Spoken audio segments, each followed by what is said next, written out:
footballgameplan.com, where football makes sense. I'm Emory Hunt, the czar of the playbook, bringing you a 2010 NFL Draft special on the Minnesota Vikings. We're going over their draft grade, so let's take a look and see who the Vikings selected in this past weekend's draft.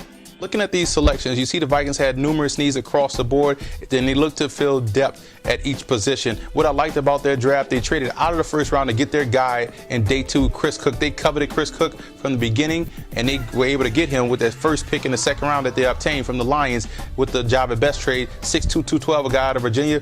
Physical guy that's going to help out in that defense. They run a cover 2, and you need a physical big corner like Chris Cook.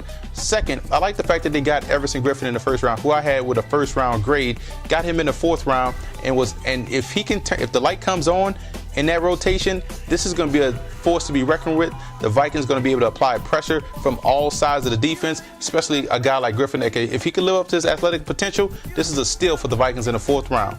Now, a key player of this draft, I look at Chris Cook. Here's a guy that is going to have to step up and make plays.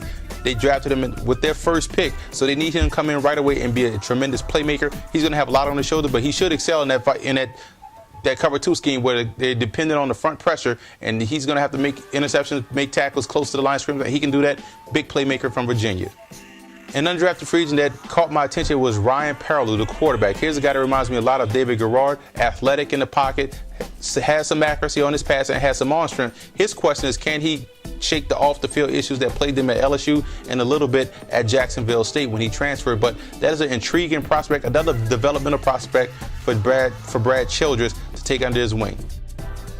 The one question I have for the Minnesota Vikings in regards to their draft selection is, can Everson Griffin put it all together? He was a tremendous, talented, athletic playmaker for USC. Couldn't quite put it all together for a full season, but the playmaking ability is there. Can the Vikings staff get it out of him? If they can, they have a tremendous steal at where they selected him. But overall, I give the Vikings a B- for the draft. The minus is coming from drafting Toby Gerhart. Now, I like Gerhart, tremendous running back, but you have two of the same with Peterson as well as Gerhart. They need somebody that provides that change of pace, maybe like a Java Best or someone like that, but he already was selected. But I do like the draft as a whole overall, but I said that a B- is what I give the Vikings.